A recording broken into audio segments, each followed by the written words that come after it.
anniversary of the founding of college football today. Oh, really? 150 years My ago. wedding anniversary, too. There you go. Bonus. You picked a Your good wedding day. anniversary and your birthday are both in the same week? Yeah, 20th, big 200. You know it's China? That's 20? And neither did I. She's not a big fan of China, so we're going to stay away from that. All right, questions? Basically, what's your plan for this open date week practices? We kind of gave them, I won't say off from practice, but just let them lift and run and kind of work out some of the kinks on Sunday. Just 'cause we come out of the game with a bunch of guys banged up. They were off on Monday. That's our normal off day. In the past 2 days, we've had full practices, and then they're off the rest of the week, come back Sunday. And then we hit the road recruiting Thursday and Friday. Has the practice been solely about refreshing, adjusting evaluation, or anything about the future opponents? No Alabama work yet. We'll start that on Sunday. But it's been a lot of fundamental and technique work, a lot of 7-on-7, a lot of 1-on-1s, and a bunch of team and special teams, and focusing, like I said, on a developmental aspect of it. Where normally the 1s and 2s get the most reps, and then the younger guys in the red shirts. Well, they've been on scout team now, but we flipped that, so it was great to see all these true freshmen, redshirt freshmen, and young guys get in there for a bunch of reps, and it was really exciting. Is that what, as a coach, you want to get out of a bye week development, aside from just staying healthy? Is that the main goal of a bye week? Kind of a cliche thing is to, rehab physically, recharge mentally, make sure the older guys stay fresh and they're ready to go when we get back. But I could go through position by position, but it's great to see. We have a ton of talent in our true freshman class, and those guys they did a real nice job competing this week, and the guys made a bunch of plays and saw a lot of improvement. Any guys in particular stand out? I mean, Garrett's a true freshman. You got to remember that. So he did some nice things, but Jalen Maiden also got a lot of work in. We kind of know about Lee. Kareem Walker has a chance to be really, really good. I mean, veteran presence. Older guy. Has been in Power 5, but has kind of a presence and leadership to him, and really, really understands football. Runs hard. Kind of a slasher. He did some real nice things. We know the young tight ends. The young O-lineman, obviously we know Charles Cross, Penley's played a little bit, Brandon Cunningham really coming along, Bremen Jones, and then Cole Smith's going to be really good too, plays with a lot of fire, a lot of intensity.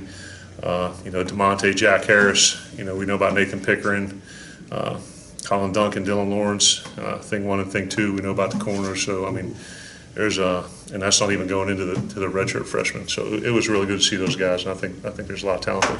You got a couple of young receivers too. Torben Pruitt. Kazia is a little bit banged up with the lower body, but Torber did some really nice things. So he didn't need to gloss over that. Coach, I know health has a lot to do with it. Has had a lot to do with it. How do you know when a quarterback's ready to go in a particular week? In what regard?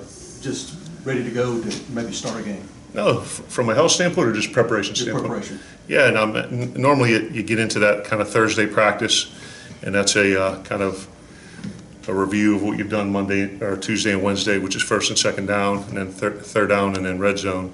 And you're not in full pads. You're kind of putting them in positions, where they're going to see what they see in the game. I'd say by the end of the day Thursday, you have a pretty good feel of how the quarterback has digested the game plan and been able to execute with precision. The special teams have had some breakdowns throughout the year. How do you kind of get that unit back on track for these last few games? Yeah, we worked a lot of fundamental and technique stuff today, or the past 2 days, so it wasn't as much about scheme. We had kickoff and kickoff return yesterday, and then punt return today, so kind of got back to basics and worked on a lot of fundamentals and technique. You mentioned Kareem as a guy who's obviously coming in as a junior, but how have you seen him embrace his role, at least in practices, knowing that he's, has that academic red shirt? We finally got him on the field, so that was a plus. So once we got that done, and he went down to scout team, and he's giving those guys a heck of a look. I mean, he's running hard, challenging them, and I think it's really, if you don't get your pads down and you don't square him up, you're going to bounce off of him. And, he being an older guy down there, and some of the younger guys maybe aren't accustomed to that, the speed of the game in that regard. So he's, for a guy who hasn't been here very long and hasn't played a down of football in the SEC, he's been a pretty good leader for us thus far. How much does that help your older guys, obviously when he's going against the number ones? I mean, how to get a pretty good look at a guy who's a Power 5 back? We have Robert Rivers and Connor Hagan do a good job down there with the scouts, but, Kareem's the guy that, like I said, has played in Power 5 games and done a nice job. Now that he's healthy and with the quality of his play on Saturday, has Tommy reclaimed the QB1 designation? Yeah, we watched the past 2 days. We'll watch today, so we'll watch. We watched yesterday's tape this morning. We'll watch tomorrow's tape as well. And then Sunday when we get in and start, we've done 2 days of game planning for Alabama. We'll kind of sit down and talk personnel moving forward. So we really didn't have anything Alabama related the past 2 practices, so we'll hit that on Sunday. How's Garrett health-wise right now? They get better. They get better. A couple of the guys, like Stuart Reese, is he on track to be back for the Alabama game, do you think? Yes. Knock on wood. Any other health concerns that come to mind right now? Cam Young will be out for the rest of the year with a lower body, so that'd be the most recent one. The rest are kind of bumps and bruises. CJ and Jerry and those guys? Jerry on will probably end up being 1 more week, but CJ will be back. Okay. Dantzler was dealing with a little bit of an injury. He played last week. How's he holding up post Arkansas? Pretty good. We cut his reps a little bit, this week, which was planned anyway. So I think, with the week off, bye week, and then a weekend to heal up, I think he'll be back to close to 100% starting on Sunday. Sort of a big picture question. I know you well enough to know when you came to Mississippi State, you had a plan for how you wanted things to go. Yeah. And probably a time frame in mind of I'll have the program where I want it to be here. Do you feel like you're on that track? I do.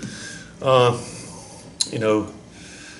think a lot of it is fluid, and the ultimate goal, is to win the SEC and win a national championship. Then within that, I've talked about kind of, being the best team in the state, with Ole Miss and Southern Miss, and ceiling for success and floor for success. And I think there have been a lot of circumstances, probably outside of all of our control this year, that maybe have kind of forced us to, do